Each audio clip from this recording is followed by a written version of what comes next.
ప్రజల గుండెల్లో స్థానం శాశ్వతం. అది కేసీఆర్ గారికి మాత్రమే సొంతమనే మాట నేను విజ్ఞప్తి చేస్తా ఉన్నా. ఇవాళ రేవంత్ రెడ్డి గారు ఎందుకంటే ఆయన కొన్ని సాంకేతికపరమైన సమస్యలు ఉన్నాయి, అందుకే ఎత్తైన కుర్చీలో కూర్చుంటున్నాడు. 2 కుర్చీలు వేసుకొని కూర్చుంటుండు. కొన్ని టెక్నికల్ ప్రాబ్లమ్స్ ఉన్నాయి. ఎత్తైన కుర్చీలో కూర్చుంటే పెద్దగా అయిపోవు. నువ్వు ఎత్తైన కుర్చీలో కూర్చోగానే పెద్దోడు అయిపోవు. ప్రజల గుండెల్లో స్థానం సంపాదించుకోవాలి.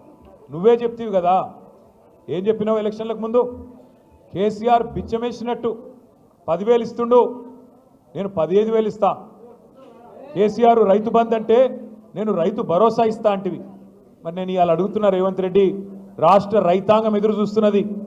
70 లక్షల మంది రైతన్నలు ఎదురు చూస్తూ ఉన్నారు. ఎక్కడ పోయింది నీ రైతు భరోసా? నువ్వే అంటివి కదా 10,000 ఏమున్నది, 15,000 ఇస్తా అంటివి. కేసీఆర్ 2 పంటలకు ఇస్తున్నాడు, నేను 3 పంటలకు ఇస్తా అంటివి. మరి ఎక్కడ బాయ్? ఉన్న వానాకాలం ఉన్న